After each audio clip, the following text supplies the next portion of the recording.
The sun hung low in the sky, casting a warm, golden light over the town of Havenport.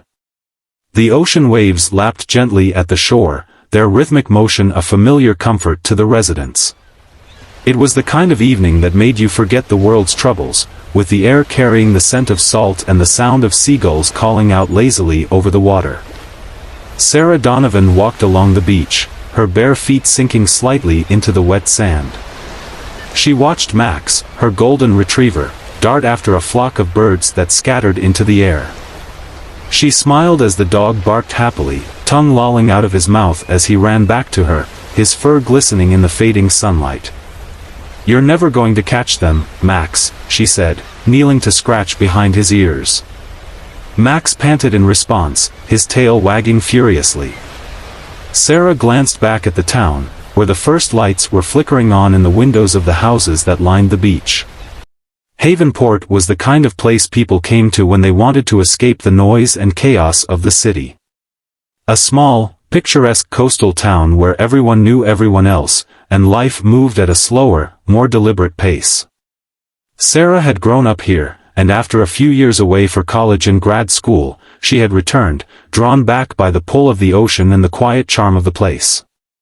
But as much as she loved Havenport, there was a restlessness in Sarah, a feeling that had been growing stronger in recent months. She had spent the last 5 years working as a marine biologist at the local research center, studying the effects of climate change on the ocean's ecosystems. It was important work, and she knew it, but there were times when she felt trapped by the very same tranquility that made Havenport so appealing. As she walked back towards town, she found herself thinking about the project she had been working on for the past few months. It had started as a routine study of the local marine life, but she had stumbled upon something unexpected, an unusual pattern in the behavior of the fish that she couldn't quite explain. She had a hunch that it was connected to the broader changes happening in the ocean, but she needed more data to be sure. She glanced at her watch and quickened her pace.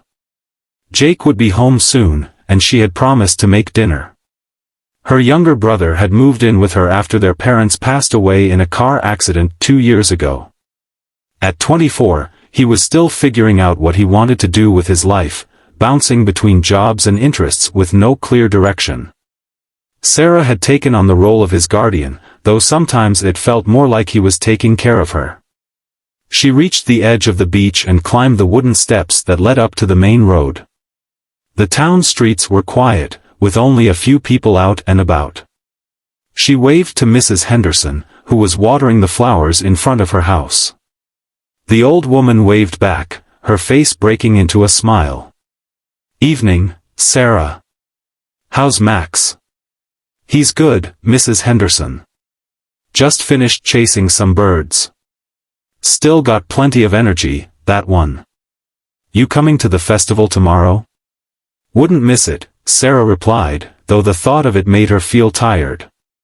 The summer festival was Havenport's biggest event, and everyone in town would be there.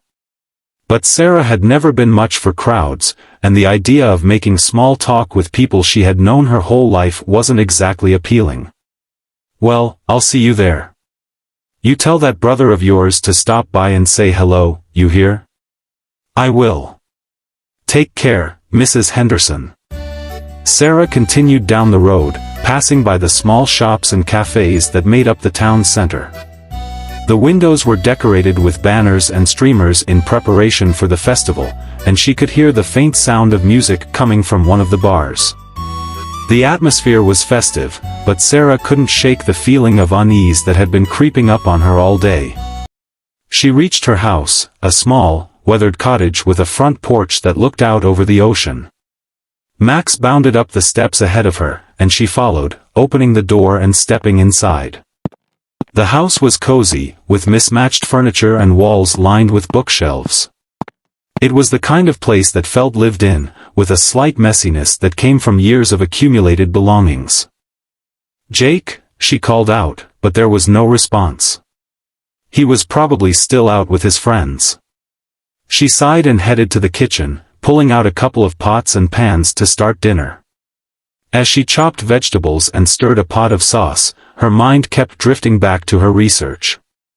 She couldn't help but feel a little obsessed. It wasn't the first time she had been caught up in her work, but this felt different. She wanted to make a difference, to discover something important, but there was always this nagging doubt in the back of her mind. What if she was wrong? What if she was wasting her time? The sound of the front door opening interrupted her thoughts. Jake walked in, looking slightly disheveled but with a grin on his face. He was wearing his usual uniform of jeans and a t-shirt, his dark hair tousled as if he had just rolled out of bed. "Hey, sis," he said, dropping his backpack by the door. "Smells good." "Hey. You're late," Sarah replied, trying to keep the irritation out of her voice. She didn't want to be the nagging older sister, but sometimes Jake's lack of responsibility got under her skin. "Sorry. Lost track of time. You know how it is." He shrugged, as if that explained everything. "Yeah, well, dinner's almost ready. Set the table, will you?" Jake nodded and moved to the kitchen, grabbing plates and silverware. As they ate, they made small talk about their day. Jake told her about the odd jobs he had been picking up around town, while Sarah listened with half an ear, her mind still on her research. "You've got that look again," Jake said suddenly, breaking into her thoughts. "What look?" Sarah asked, raising an eyebrow. "That look you get when you're all wrapped up in something. You've been like this for weeks now." Sarah sighed. "It's just work. I'm trying to figure something out, and it's been driving me crazy. Maybe you need to take a break. You're always working, Sarah. You should get out more, have some fun." "Like what? Going to bars with your friends?" Jake chuckled. "Hey, it's better than being stuck in that lab all day." "I'm not stuck," Sarah said defensively. "I'm doing important work." "Yeah, I know you are. But still, you can't let it consume you. There's more to life than work, you know." Sarah frowned, stabbing at her food with her fork. "I just feel like there's so much I need to do, and not enough time to do it. And what if I'm wrong about all of this? What if I'm wasting my time?" "You're not wasting your time. You're one of the smartest people I know, Sarah. But you can't do everything by yourself. Maybe you should talk to someone about it. Get some help." Sarah didn't respond right away. She knew Jake was right, but it wasn't that simple. She had always been independent, preferring to rely on herself rather than others. It was a trait that had served her well in her career, but it also made it hard for her to ask for help when she needed it. "I'll think about it," she said finally, not wanting to get into a deeper discussion. "Thanks, Jake." "Anytime, sis." Jake grinned at her, then stood up to clear the table. "By the way, you going to the festival tomorrow?" "Yeah, I guess. Mrs. Henderson would kill me if I didn't show up." Jake laughed. "She's got a soft spot for you. Probably because you remind her of herself when she was younger." Sarah rolled her eyes. "I'm nothing like Mrs. Henderson." "Sure, you are. Stubborn, independent, and always looking out for everyone else." "Is that supposed to be a compliment?" "Take it however you want," Jake said with a shrug. "But seriously, you should try to enjoy yourself tomorrow. Maybe even take a break from work for a few days." "I'll try," Sarah said, though she wasn't sure if she meant it. After dinner, Sarah retreated to her small office, where she kept her research notes and computer. She sat down at her desk and opened her laptop, scrolling through the data she had collected. The patterns were there, clear as day, but she couldn't quite make sense of them. There was something she was missing, something important, but it was just out of reach. She leaned back in her chair, rubbing her temples. The unease she had felt earlier was back, stronger now. She knew she was pushing herself too hard, but she couldn't help it. She had always been like this, driven and focused to the point of obsession.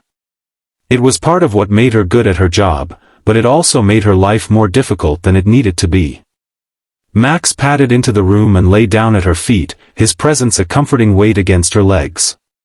She reached down to scratch his head, trying to calm her racing thoughts. "You don't think I'm crazy, do you, Max?" she asked, her voice soft. Max looked up at her with his big brown eyes, his tail thumping against the floor. Sarah smiled, feeling a little better. At least she wasn't completely alone. She turned back to her computer, determined to make some progress before the night was over. But as she worked, the nagging feeling of unease continued to gnaw at her, a warning that she couldn't quite understand. Outside, the wind began to pick up, rustling the leaves of the trees and sending a chill through the air.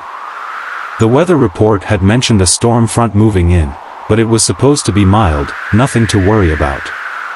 Still, Sarah found herself glancing out the window, her eyes scanning the darkening sky. She couldn't shake the feeling that something was coming, something that would change everything. She pushed the thought away and forced herself to focus on her work. But even as she did, a small voice in the back of her mind whispered that she should be preparing for something else, something much bigger than her research. And as the night deepened, that voice only grew louder, until it was impossible to ignore.